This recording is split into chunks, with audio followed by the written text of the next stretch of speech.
Happy Friday, everyone. It is Hannah with the Heart Foundation. I am thrilled to come on here today to talk to you guys, to bring you guys our live conversation with Gary. But before we get to talking to Gary, before we get the conversation started, of course, I want to tell you a little bit about the Heart Foundation. Since 1996, the Heart Foundation has been advocating for the education, early detection, and prevention of heart disease, which you may or may not know is the leading cause of death for both women and men in the United States and around the world. We are very proud to support groundbreaking research happening at Smith Heart Institute at Cedars-Sinai Medical Center in Los Angeles under the direction of world-renowned cardiologist Dr. P.K. Shaw. And all of our work is done in honor and in memory of Stephen Cohen, who was the 35-year-old man who experienced a fatal heart attack when he was playing basketball with his friends. He was one of these people who was seemingly healthy, young, athletic, active, and he's an example of heart disease not discriminating and can impact anyone at any time. And we are going to get into that specific thought even deeper today with Gary. So Gary just joined. I'm going to add him into the conversation. All right, Gary, you should have your invite now.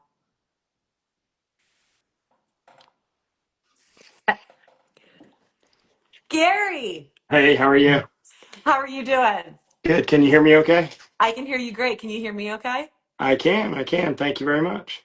I'm so thrilled to be speaking with you face to face. We've been communicating a little bit through DMs and through emails, but this is as human as it gets for us, I guess. It is, and we're on different coasts, but it worked out That's right. okay. Yeah, That's right. You're in North Carolina. yeah, I live in Chapel Hill, North Carolina, which is a college town in literally the center of the state. Amazing. I mean, yeah, UNC. Yeah, exactly. Yeah, there you Yeah. go. Tar I'm Heel. so I'm so happy that and grateful that you are able to take the time to speak with me today and share your story, spread some awareness, hopefully open some people's eyes to the importance of heart health, the prevalence of heart disease, and maybe some signs and symptoms that they might not be aware of. Yeah.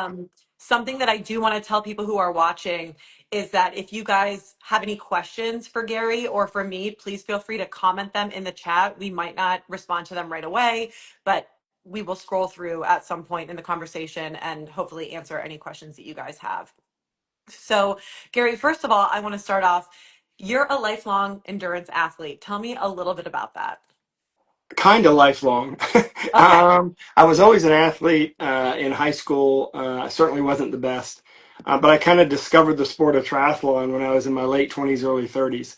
And it's a great sport because you're racing against yourself. You're trying to make yourself, you're trying to improve your own time. And also, I'm very goal oriented. So the reason why I kind of gravitate, well, the two things, I'm goal oriented, but I'm also a multitasker. So two things, those are two things that gravitate, made me naturally kind of gravitate towards that sport. I love swimming. I don't necessarily love biking. I wouldn't say I hate it, but I don't love it. And I love running. And so it was great. And it became something as I became older, it made me feel good about being in shape because if I was able to swim, bike, and run, uh, you know, I would work out 5, 6 days a week. I was feeling good about myself. For sure. I honestly, I have to say, when you just referred to triathlon as one sport, I was like, hold on. That's I three mean, it really sports. is. It's one event, right? It's one Oh my event. gosh. You swim, then you bike and you run. And, I started out doing little short sprints, but then I really love the Olympic distance and the half, what's known as a 70.3, which is a half Ironman. But, and those are the, I like staying in that distance because you don't have to train obsessively like you do for a Mhm. full Ironman. And my favorite race, interestingly enough, of all the races I've done is Escape from Alcatraz in San Francisco, which I've done 6 times. Was supposed to be my seventh time this past June, literally a couple of weeks before I had my surgery. Right. So for anybody watching who doesn't know, can you kind of talked about it for a second. What are the distances? At what level are you training as somebody who can complete these races? It depends on if you want to try to place or you just want to finish. And I'm certainly not have any thoughts of going pro or anything like that. Never did. Although Yeah. my youngest daughter does. But I would say I was exercising at least an hour or two a day at least, and then sometimes when I was really getting serious about a race that I really wanted to do well in, then maybe I'd I'd practice, basically bike for 3 or 4 hours, maybe the longest. Maybe an hour or two would be more regular. Certainly running an hour or two, 3 days, 4 days a week, swimming an hour, 2 days a week, sometimes 3 days a week, biking once a week. So yeah, I was staying in shape and felt really good about myself. I felt like, hey, no way I'm ever going to get sick. I was worried about other things. Heart was never something that I was ever thinking about. Literally, was never thinking about that being an issue. Just like everybody, you watch a medical show and you think you have everything you watch in the show, but the heart was the one thing I never thought about that I had. So Well, I'm sure. I mean, I read your personal blog that you posted about how many races you've completed, how much you train, yeah, and when you're living in a lifestyle that is that active and you're exercising far more than is even recommended for a healthy heart, certainly your heart health is not the thing that no. is on your mind. So outside of training, was the rest of your lifestyle seemingly quote unquote heart healthy?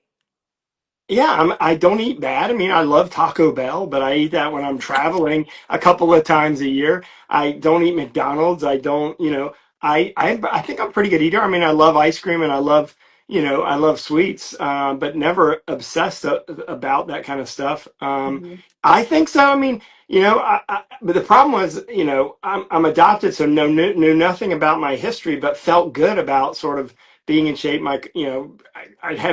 I did physicals every single year, and I'm sure we'll get into it because my doctor even, told me before when I started thinking about my heart and started thinking something was wrong. He's like, "There's no way, you're Right. just too good a shape." So yeah, Right. So yeah, tell me a little bit. I know that your training played a big part in you it having did. a little bit of insight into, wait a minute, something might not be quite right.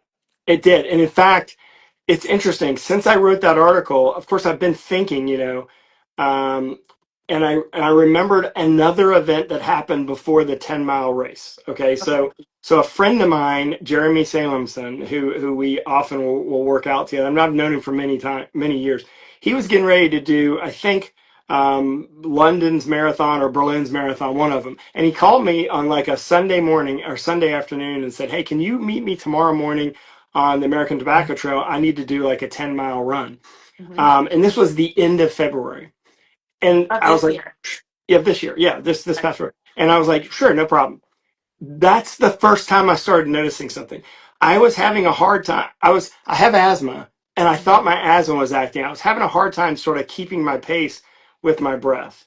But and that was a little weird. Like I ran 6 miles approximately with him, and then I was like, I have to rest. You run ahead a mile and circle back around, and I'll meet you. But I couldn't keep up with my normal pace. That was the first clue, and I totally forgot about that when I was writing the article because it wasn't major. It was just one little small clue that like something of my breathing wasn't right. So I was thinking of asthma at the time. Mm. But what really clued me into it was I love doing the Disney World Marathon races and stuff. Every spring they have this 10-mile race, which is an odd distance for them because they usually do like a 5K, and then you can do a half, and you can do a full. So I did this 10-mile one, and I was not feeling great that morning. I was very tired, but I felt, 10 miles is not that far. I'll just run the 10 miles. 1 mile into ten, it, 10 miles is not that far. I mean, I'm training. I don't mean to sound arrogant. That's not at all. I No, mean, for that's your comfort zone for trust sure. me, Go for it. I have friends that laugh at me because I do a 10 mile. They're like, dude, that's such a waste of time. The and so 1 mile into it, my whole body was drenched with sweat. But it was humid. This is Orlando in end of April, middle of April, end of April. And the second thing is, I guess I got heartburn, and that is something I'd never gotten before, and I had heartburn the entire race. But what was interesting is me thinking about I got to finish this race. I'm not going to stop. I'm thinking about what kind of run positions can I get in to get comfortable so that the pain doesn't bother me. And I found that if I held my head down like this, the heartburn didn't hurt as much. And I was like, oh, okay, good. I must have been what I ate because I'd eaten Italian food and I ate like a spicy, like spaghetti thing the night before, and I was like, this is I shouldn't have eaten that. Well, and as we get older too, like I can't eat or do things the same as I could, in my teens or 20s. Yeah. And it all affects me differently now. So it's like, were you attributing some of these symptoms to, well, you're getting older now and this is your body now? No, I was literally attributing it to what I ate last night, the night before. I was not even thinking anything about my heart Yeah. because Yeah. when you imagine your heart, you imagine your heart being here, not Yeah. right in the middle and not up Right. here, right? And Right. so the rest of the if you want me, do you want me to finish? Tell you what's Please. really quick. The rest of the day, I finished the race. My here's first clue, the heartburn. Second clue, normally I'd run say for a race like that, maybe 8.5 minute mile, maybe a 9 minute mile, and I ran like a 10.5 minute mile. So I was running slower for no reason. Didn't make any sense. My legs were not tired or anything like that. And then the third thing is the rest of the day I had heartburn, and I was staying at a hotel and didn't want to. I didn't have a car. I didn't want to Uber somewhere to go get a heartburn medicine. But they happened to have like a CVS machine in the lobby of the hotel, and I found like Tums or something. I started eating Tums, and it Yeah. kind of started to go away around 6 p.m. that night. Now, I remember the race was at 4 in the morning because it's Disney. They close all the parks, and you're running at 4 in the morning. They open the parks back up. Um, and so all day. So I text my doctor who I have a friendship with, and I was like, hey, I'm having heartburn and it just won't go away, even with all the like over the counter things.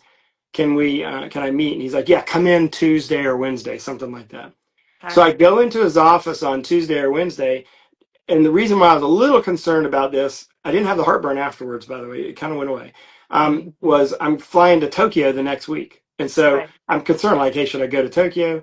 And his words to me were, and he's a great friend, it's not his fault, dude, if you did a 10-mile race, there's nothing wrong with you. Like you're thinking about it, don't worry about it. But I'll tell you what, I'll order a nuclear medicine stress test for when you get back. I'm supposed to fly back on like the following Sunday. I'll order it for like Monday or Tuesday. I think I had it on that Tuesday. And so I flew to Tokyo, and I was in Tokyo and I was exhausted the whole time. But I was going up and down tons of stairs with, riding the subway all over the place, tons of walking. Jet Um, lag, all of it. yeah, that's what I'm Yeah. thinking. Right. 17-hour flight, jet lag. I'm just tired. That's why I'm tired. And also, like I'm getting old. Like I'm getting old. And then, yeah. So, but I slept the whole way there. Slept the whole way, which is something I normally can't do on an airplane. Hmm. Got off the airplane.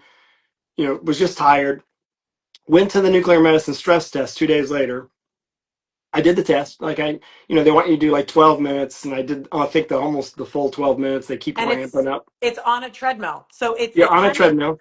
it's kind of it's a type of exercise that you're very comfortable with, Yeah, very absolutely. familiar with, that you should inherently crush, no problem.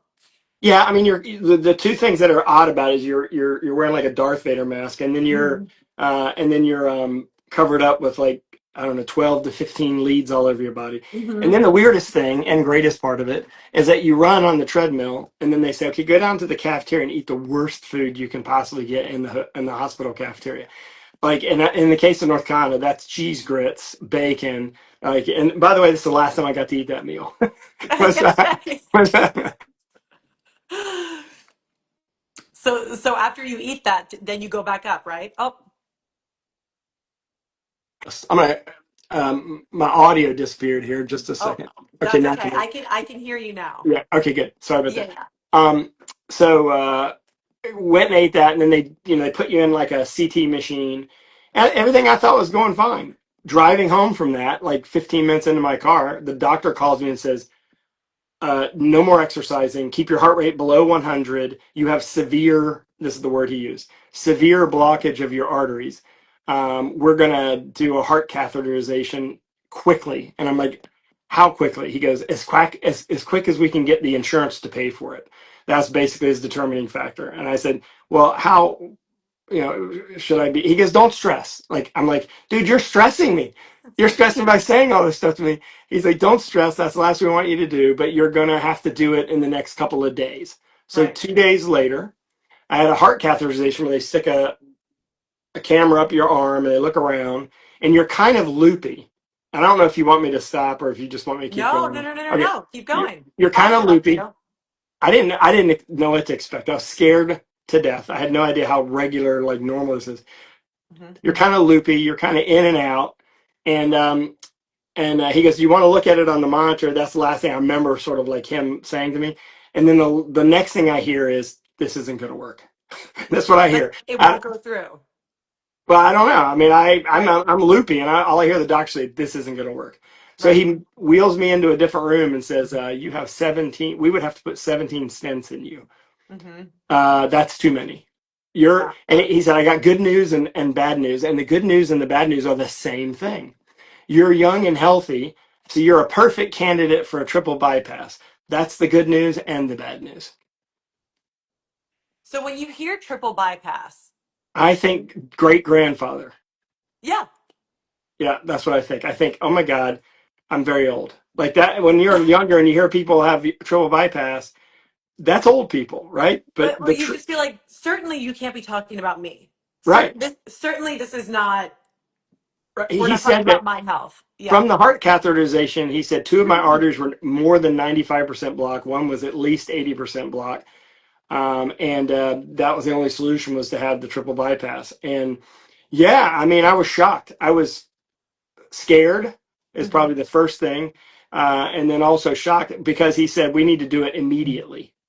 And I'm like, how immediately? He goes, well, I want you to go home and I want you to, I'm going to prescribe these medicines to you. I want you to do nothing, sit on the couch and do nothing, stay hydrated. And we're as quickly as we can get the insurance to improve it, we're going to do it. And so a few days later, that was it. I was in the hospital getting a triple bypass. It's crazy how like this all happened within a week and a day. Now it's crazy to me, Gary, because you are so high energy. You're acting so casual. Not, I mean, maybe not casual, but comfortable talking about this right now. This was in May. This was a Yeah, month ago. this is 6 weeks ago today. Yeah. Yes, 6 weeks ago today I had the surgery. 5 weeks ago today I got out of the hospital. So yes, and I'm already in heart. I'm in heart cardiac rehab, so I'm ahead of schedule. Most people start it like 8 weeks in. I started it 4 weeks in, and I'm walking 12 to 15 miles a day, and have been since the first week. The first week he said, when go home, he goes, the worst thing you can do is sit around. Most Yeah. people sit around for the first week because they're in so much pain. Because I was an enormous amount of pain. Like I had never felt this level of pain. I'm gonna tell you, I'm not gonna lie to you and tell you that this is the worst pain you can possibly feel, I think. And thank God for the nurse who really, like, I owe her so much because she was, all the lights are off. You're waking up from surgery. You have a tube down your throat. Your arms are tied down so you don't pull any of the stuff out. And she's like, just talking to me, Gary, you okay? Where are you? What date is today? And by the way, my job is to find a way, a mixture of pain medicines to make you feel better. So she Mhm. worked with me for an hour or two to figure out, what pain medicines. I mean, she was a godsend because that was, you know, the pain I was in. I just thought to myself at that moment, I don't think I can handle this very long. Like I can't. But it was just that waking up and the shock of your body, and you've just been cut Right. open, all that stuff. But yeah, so when he sent me home, he said, "What I want you to do, because if you want to get back to racing, you're going to start walking, and you walk as far as you can every day. I want you to keep your heart rate below 100, but walk as far as you can." So the first day I walked to the end of my block. The next day I walked a half mile. The third day I walked a mile.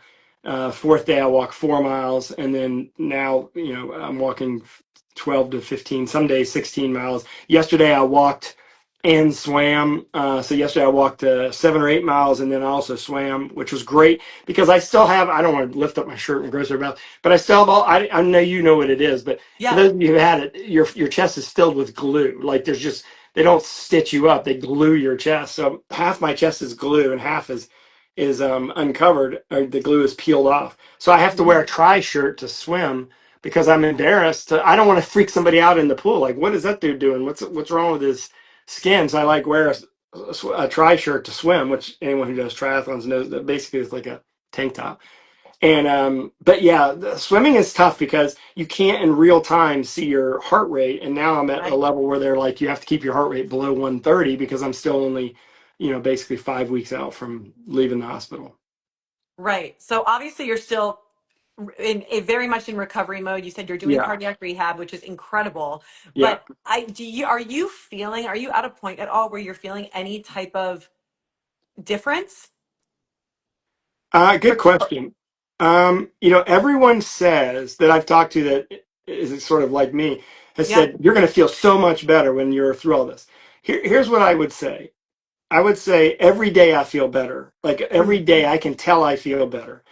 Do I have the energy I had before? And do I have, like, the biggest problem is I only have about 80% of my oxygen. So when I breathe in, my lungs are only taking 80%. And right. that takes anywhere from 8 to 12 weeks, supposedly, to get all your, and sometimes some people are even saying 6 months.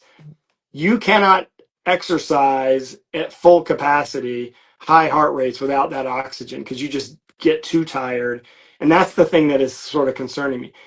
Um, and of course, I have asthma. So the two things together are not the greatest combination. But I feel so confident that what they have told me to do and what they've said that I need to do to get where I want to be, I feel confident that I'm getting there. Like I feel so much better every day. Right. In North Carolina right now, it's 90 degrees outside. So it's hard to walk 16 miles at one time without being in 90 some degree weather. And you're having to watch your heart rate because just by stepping outside in 90-degree weather, your heart rate goes to 100. So Right. it's a combination of, and then staying hydrated. Like you can't carry, I can't carry more than 5 pounds. It's not like I can carry a bunch of water bottles with me. I mean, there's a whole factor, a bunch of things that you sort of, things I didn't have to think about before. So. Absolutely. So I'm curious, is your goal to compete again? Yes, 100%. I have signed up. I got a deferment on both Chattanooga Half Ironman and which are and Escape from Alcatraz, which are both 2 weeks apart next May. And that will be my comeback, quote unquote, race. Mentally, I want to do both of those races. I want to do them with my daughter. I mean, she was signed up. She ended up doing the races, and yeah, I mean, that is I would love to do a race before then, like a small sprint or something like that. But Yeah. of course, I'm gonna listen to my doctor and what he tells me to do. I'm gonna do. But yeah, I want to feel what those people say that your oxygen level's better and you feel a lot better. If that's the case, I'll be really happy. I mean, absolutely. So do you think are you a good patient, or are you a patient who pushes the limits? Are you I'm following? a good patient, but I'm Yeah. definitely pushing the limits. Let me Yeah, tell yeah, you yeah. something. My doctor is the best. I have Dr. Great. Rossi as my cardiologist at UNC. Kudos out to him. He is the best. Great. I have his phone number. He allows me to text him anytime I have questions, like, can I do this? Can I do this? And he texts me right back. I mean, this has been, knock on wood, nothing but a phenomenal experience. But yes, I'm pushing the limits. I said to him yesterday, can I go above 130 when I'm swimming again? And he was like, no. And so he was, Okay. I want to go to 140, but he's like, no, give it, what did he tell me? Give it 3 more weeks. So Wow. yeah, I'm listening to him because I don't want to go through this again. Right. And that was, the thing is, and the reason why I wrote that article is, because Hmm. in my professional life I do a lot, and I teach college students, Right. um, about how important it is to talk about themselves and to brand themselves and things like that. But the reason why I wrote it is because it's the small details that I was not paying attention to. Like back in February, when I did that run with Jeremy, I should have noticed something, right? I should have, and luckily I did. Luckily that race, that 10-mile race, forced me to make an appointment with my doctor because one thing that I don't know that I wrote in the blog or not, but 2 days after the surgery, my doctor comes in and says 10 days. You'd have had 10 days, maybe 2 weeks, and depending on where you had your heart attack would have determined whether or not you'd have lived. If you'd have been in the grocery store, driving in the car, walking in your street, you'd have died. If you'd have been in the hospital for an appointment, or you'd have been working out at a wellness center where they have Yeah. the right training, you'd have lived. Outside of that, you would not have made it. Too much blockage, too much going on. You were in bad shape. Wow. Yep. So So I'm curious. One of the things that you mentioned is that you weren't aware of your genetic predisposition because you were adopted. correct. So you have two daughters. Is that right? Correct. I have two daughters. Yep.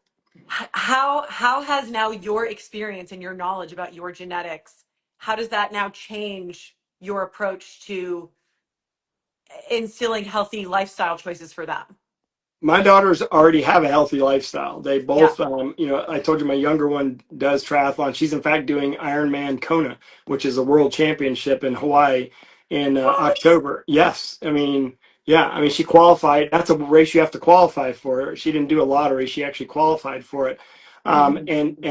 So she's healthy. My older daughter grew up swimming all her life and continues to swim now, more casually, obviously. And both of them have healthy lifestyles, but I did too. And that Mhm. means they're going to have to get checked. They're going to have to watch their cholesterol. They're going to have to they're going to have to look at how much calcium is blocking up their arteries. They're going to have to do stress tests earlier in life, Mhm. because the truth of the matter is, a lot of what I had, you could, like, the stress test said, okay, something's not right. The catheter said, okay, we got to do surgery, right? But the surgery Right. really showed, until you cut you open, they don't really see.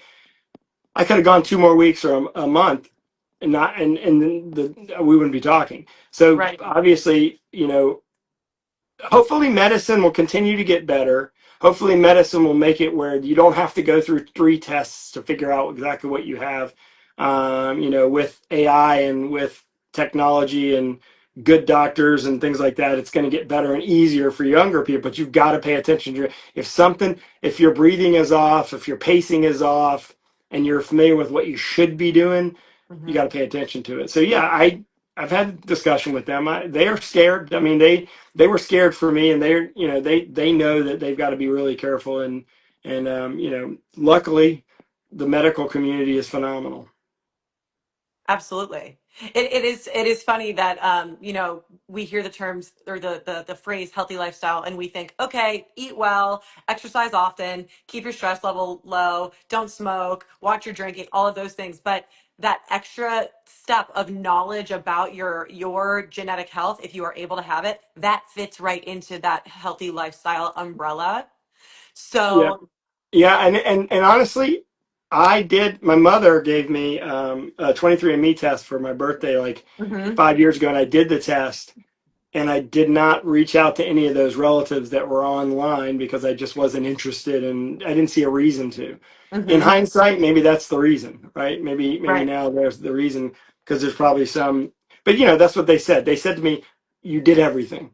right, You did everything. You ate well. You exercise. You do all the things that we told you to do. The one thing you can't do is pick your genes, and right. you just had bad genes. Like that's it. And so, X percentage of the population just had bad genes. I have friends. I will tell you this: dozens, and that's not an exaggeration. I wish it was hundreds, but dozens of people have reached out to me from that article and have signed up for stress tests, calcium tests, and heart catheterizations. Yes, Even people I Gary. don't know, people I know in my industry, walk up to me and say, I'm doing this." Texting me, they're messaging me. Right. People in my neighborhood, like this, talking about it. Even as embarrassing it was to put those pictures and the videos up on my blog, it was definitely worth it, because they're actually getting checked. Right. Did your doctors, first of all, incredible. And it's amazing that you're being so vulnerable and honest and you really are helping people realize that, oh, wait, it could happen to anybody at any time. And Yeah. I need to take whatever steps I need to take to be as proactive as possible. Did your doctors tell you, or do you have any idea if there was any type of test ahead of time, scan ahead of time that you could have gotten sooner that would have given you greater insight and made you see like, oh wait, this is a problem that I need to start watching? Yep. Nuclear medicine stress test earlier. Got You just got to start doing that regularly early. it. That Hmm. was the one that they said is the best. But again, first line, there's a lot of times you can have that nuclear medicine stress test Hmm. and not see everything. The Hmm. best test is a heart catheterization, but it means putting a camera in your arm and looking at your heart.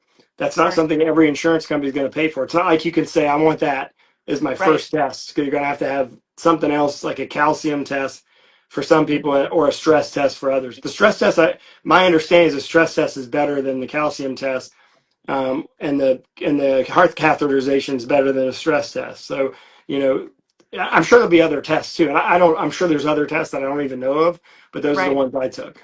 Yeah. I want to look at, I know we had a couple questions pop up here. Uh-huh. So Laura, who actually is the sister of Steve Cohen, Stephen Cohen was 35 years Yeah. old. passed away from a heart attack. He is the inspiration behind the Heart Foundation. She had a question. She asked if you had a stress test or an EKG as part of a regular exam prior to any of your symptoms, if you had ever had any of those I tests had a done. stress test in 2019. And that's because I have high cholesterol and was on a cholesterol medicine. I've been Hmm. on cholesterol medicine since I was 39, and there's a lot of debates about cholesterol medicines now, right? Right. I mean, even I've read the books because there's a lot of debates about drug companies over cholesterol medicine people, Hmm. or do they need it, and what the and even my doctor took he when I forget how old it was, maybe it was 20 years ago. I was doing the cholesterol medicine and baby aspirin. He took me off the baby aspirin because he's found that there was not enough evidence to keep you doing the baby aspirin every day. That the trade-offs are like the bruising and the bleeding were Hmm. not worth it unless I was more at risk. Hmm. I've been taking a very low dose of cholesterol medicine.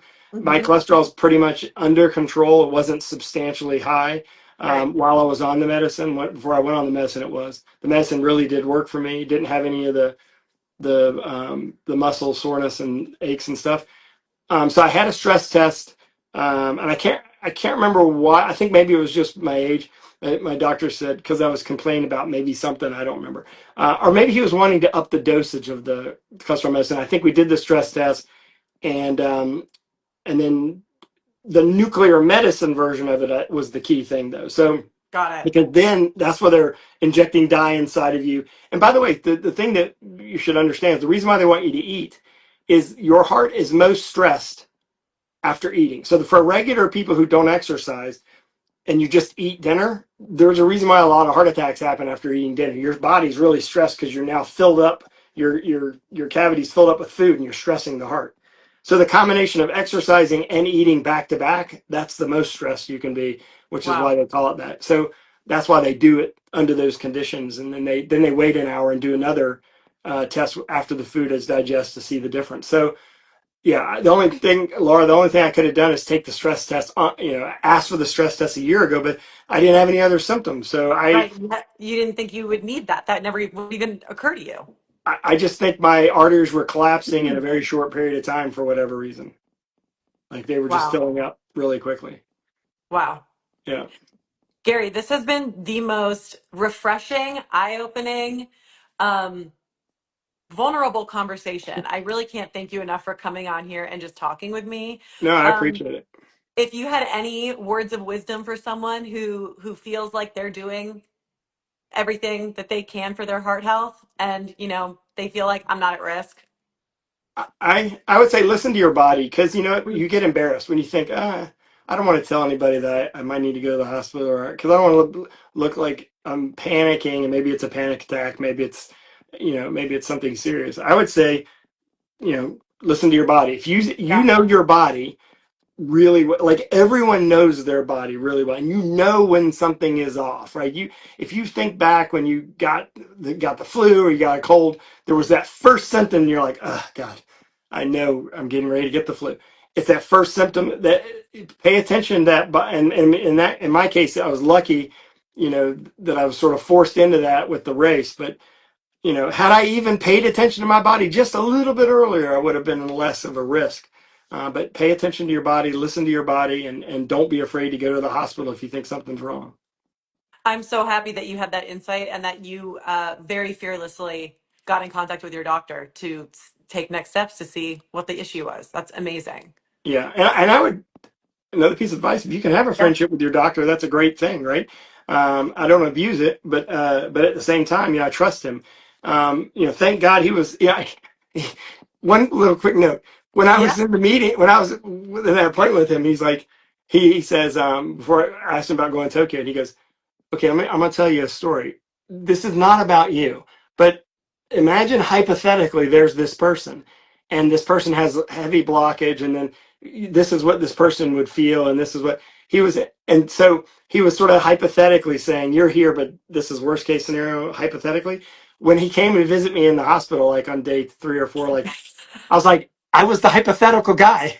And Like he goes, that story you were telling? That Yeah. was me, man. Yeah, he goes, I was hypothetical, right? That was me, right? And he goes, yeah, apparently so. So we can joke about it now. I was literally that hypothetical person, but he was trying to calm me down because, I guess I'm a hypochondriac. I think that all of us are somewhat of a hypochondriac. I can't watch shows like medical shows anymore because I'm convinced I have everything, but I'm glad I listened to my body. I am too. I'm so happy for you. And I'm so happy that we were able to come on here with me today. And I look forward to tracking the rest of your journey. I look forward to cheering you on for Chattanooga next year, for Escape Yeah. from Alcatraz next year. It's Yeah. incredible. And how many miles have you walked so far today? Well, today I had cardiac rehab, so we had to do a little bit of slight running and walking. But let's Good. see, today so Amazing. far about 4.5 miles today, so I got a little ways to go. Oh my gosh, you're like a third of the way there. Well, thank You're you, amazing, Gary. Thank you so much. One of the things that we say at the Heart Foundation is that you're never too young and it's never too late to start living a more heart healthy lifestyle. That is our mantra, and we have it printed on T-shirts and proudly wear them around. And so, I would love to send you one of our Heart Foundation mantra T-shirts. So you and I will talk after this, thank you, so I can send that to you. And it'll. I mean, as even as open as you are, I'm sure that just wearing the shirt will get even more people to talk to you about your amazing journey and yeah, help you save even more lives. I can't thank you enough. thank you, everyone. Thanks for watching. All right, we'll talk to you soon, Gary. Take All right, bye bye. care.